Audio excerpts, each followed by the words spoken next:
Hey, what's up, guys? It's Tage, and it's my turn to do my deck tech from the Saturday morning War of the Spark pre-release. So this is the deck that I put together. Basically, I was pushed into these colors when I cracked 2 copies of Sorin, Vengeful Bloodlord. I also, as far as Planeswalkers go, had a copy of the Wanderer and Nahiri, Storm of Stone. So some really good, powerful planeswalkers. I had some really good creatures in these colors. I really liked the curve that I was able to put together. So in the 1-drop slot, we had the Dread Malkin. Just a really good card. 1/1/1 menace, and I mean, if you can sack something a zombie later to make it a 3/3 menace, super good. Law Rune Enforcer, I just really like this card. It's a great early blocker, 1/2 for 1, and you can use it to tap bigger stuff down later on. So I'm a big fan of that card in sealed or draft. 2-drop slot, I had a copy of the Lazotep Reaver that can get me the zombie that I can sack with the Dread Malkin. Big focus in this deck was some flyers. The flyers really helped me ping opponents for damage, and they help me protect my planeswalkers. Flyers are at a real premium in this set. So I had 2 copies of War Screecher. Also, basically a theme of this deck was bringing stuff back from my graveyard. So I had the Eternal Taskmaster. It enters the battlefield tapped. It's a really great blocker, and when it attacks, you can pay 3 to bring anything back from your graveyard, any creature at all. Sorry, which is fantastic. Doesn't matter what the cost or power, you can bring any creature back. And I also had a copy of Atomic that helped push me into these colors. Fantastic. 2 white for a 2/3 flyer. Amazing. So I really like the 2-drop slot. And as far as 3 drops, Makeshift Battalion really belongs in more aggro type decks. But he did some pretty good work for me. If I was able to attack with him and the flyers, basically, I could pump him up. Teo's Light Shield, also really good blocker, so I could block with him on the ground and use him to pump my flyers.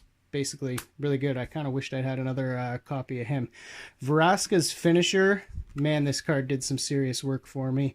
When Vraska's Finisher enters the battlefield, destroy target creature or planeswalker an opponent controls that was dealt damage this turn. That worked really, really well with Nahiri. Nahiri deals -X, deals X damage to tap target creatures. So multiple times, opponent would swing with something, come back around to my turn, ping the tapped creature for 1, then play Vraska's Finisher and kill the tapped creature. Fantastic little combo that I had going on there. And then rest of the creatures, Herald of the Dreadhorde, just a decent card in the 4-drop slot. When it dies, you amass 2. And then Enforcer Griffin, solid flyer. Again, tried to get as many flyers out as I could with this deck to protect the planeswalkers, block on the ground with things like Teo's Light Shield, and swing in the air. And then in the last slot, I had the Tithbreaker Giant. Just a solid big card that draws you card. So as far as spells go, basically the focus was removal, and like I said, bring stuff back from the graveyard. So Gideon's Triumph, really liked this card, was really impressed with it. Just opponent sacks a creature that attacked or blocked this turn.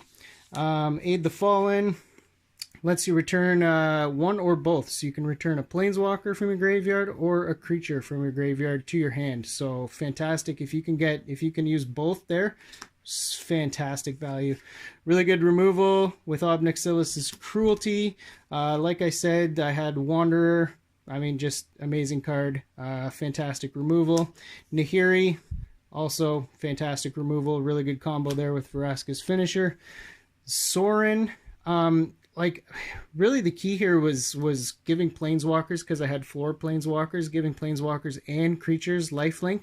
The lifelink was so key. I mean, your life is basically a resource. I think one game I had my life total up to 35 or something. So I mean, at that point, you know, you don't have to worry too much about your opponent even getting big creatures out, because like I said, flying's at a premium, and I was able to just continuously ping my opponents with flying and keep gaining life off of Sorin.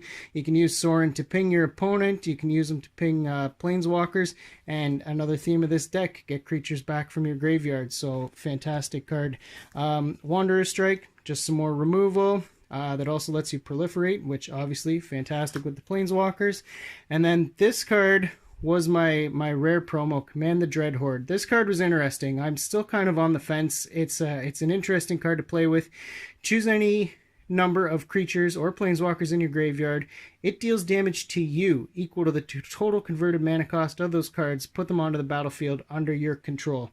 So I think in one of the last games I played, I used Command the Dreadhorde to get what did I use? I think I used Command the Dreadhorde to get Nahiri back so I could ping an opponent for 1 and then play Vraska's Finisher out of my hand to kill one of my opponent's giant creatures. But the life loss from this took me down to 2 health, and then my opponent, what card was that pings an opponent, pings one player for 2, and that player draws a card? I can't remember what card that is, but my opponent top decked that card and basically cast it on me, and I lost 2 health, and I lost the game. So I took a big chance playing this card, managed to get Nahiri back, kill my opponent's last creature, and then I had a great board state because I had the only creature out at the time, but my opponent top decked the card he needed to kill me. So this deck was a lot of fun. I also had a copy of Karn's Bastion, which works really well where, you know, when you have lots of planeswalkers or lots of amass, because you can it's just good late game sync, pay 4, tap it, and proliferate. So I went 3-2 with this deck. The 2 games that I lost were super close, could have easily been 4-1 or 5-0, but went 3-2. Was pretty happy with it. Anyways, let me know what you guys think. Really appreciate it. If you like the videos, hit subscribe. Thanks, guys. Hey, what's up, guys? It's Tage, and I'm going to do the last deck tech from our War of the Spark pre-release last weekend. This is the deck that I ran on Sunday morning. I also went 3-2 with this deck. My pool, I can't really complain. It was pretty good. I was kind of forced into red-green with a splash of white, basically for a Johnny. Reason I went red-green, I had some pretty solid cards in Neheb and Krenko. The Tin Street Kingpin is pretty ridiculous. I mean, if you can get that out, get it to go off a couple times without it being removed, it can get out of control really fast. So basically the point of this deck was to kind of hold up early game, get tons of cheap creatures out while you wait to get big creatures out. I had 2 copies of Primordial Worm. I mean, nothing special, just a giant 7/6. I had 2 of those, and Challenger Troll is really good too. Each creature with power 4 greater can't be blocked by more than 1 creature. I had a couple of things that had synergies with creatures of power 4 or greater. The Turret Ogre, whenever another creature power 4 or greater enters the battlefield, does 2 damage to each opponent. Also just a fantastic card with reach, helps protect you against flyers.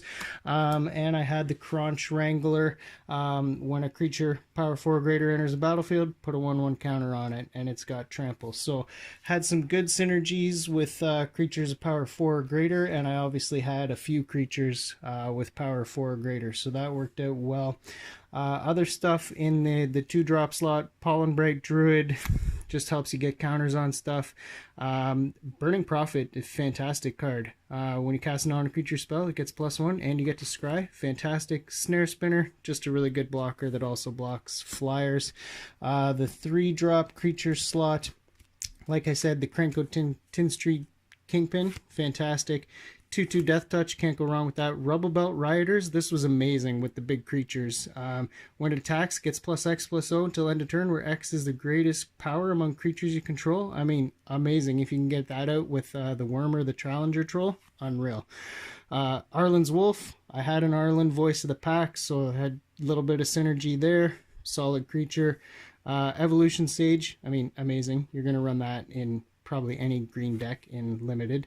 And the Raging Crunch, can't attack alone, but I mean, a 4/3 for 3, ridiculous. And in the 4-drop slot, I mean, the Neheb, I never used his static ability that lets you discard and then draw that many cards when he deals combat damage to a player or planeswalker. But I mean, just the fact that he's a 5/4 trample for 2 and 2 red, pretty ridiculous without any of the rest of the text going on there.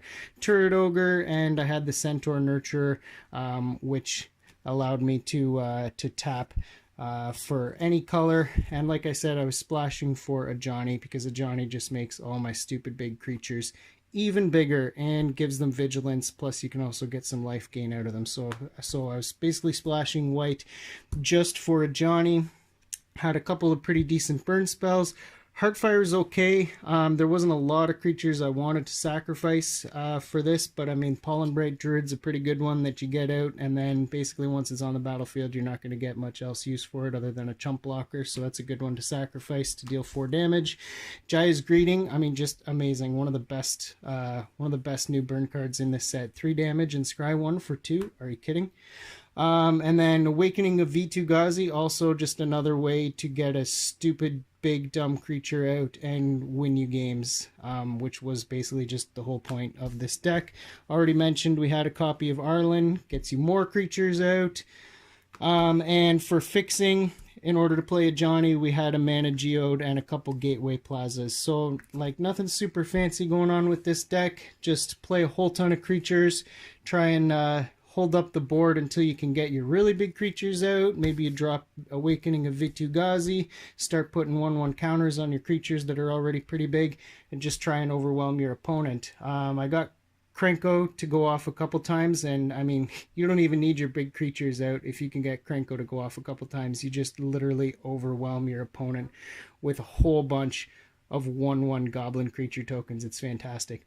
Anyways, guys, like I said, I went 3 and 2 with this deck. I was pretty happy with it. It was a lot of fun to play. Who doesn't like just playing a bunch of creatures with big creatures? A Johnny, Awakening of V2 Ghazi is a lot of fun to get to go off too. So I think that's the last of our deck techs. So if you like the videos, guys, please hit subscribe, please like, hit us up in the comments, let me know what you think about the videos and about the decks that we showed you, and we'll talk again soon. Appreciate it, guys. Later.